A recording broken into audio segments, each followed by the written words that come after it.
This short instructional video will explain how to get started with CalendarAnything.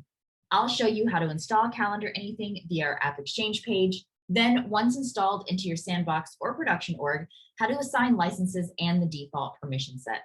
Permission sets ensure all users have full access to CalendarAnything UI and functionality.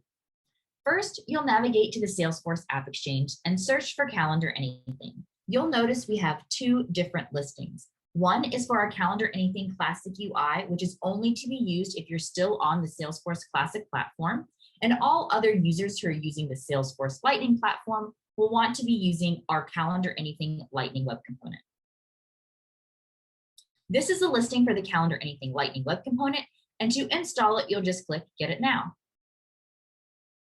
You have two separate options. One is to install into production, or you can have the option to install into Sandbox. Installing into production will give you 10 licenses to test for 15 days, and installing into Sandbox will give you unlimited amount of licenses to test for 1 month. You'll go ahead and verify some information, accept the terms and conditions, and install. You'll also get a question about if you want to open up CalendarAnything to all users or admins only.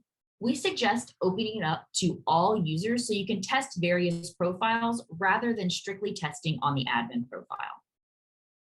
Once you've installed CalendarAnything, you'll need to do two things. One, assign CalendarAnything licenses, and then two, assign a CalendarAnything Lightning Web Component default permission set. So to do that, you'll go ahead and navigate to Setup and type into your quick find installed packages. You'll find CalendarAnything Lightning Web Component and click Manage Licenses.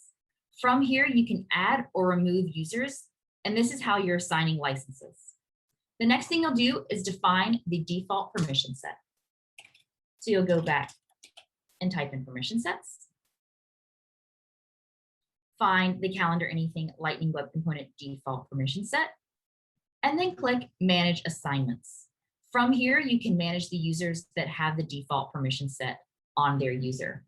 Once this has been done, all users will have access to view calendars that have already been created or shared with them, and then the option to create their own calendars.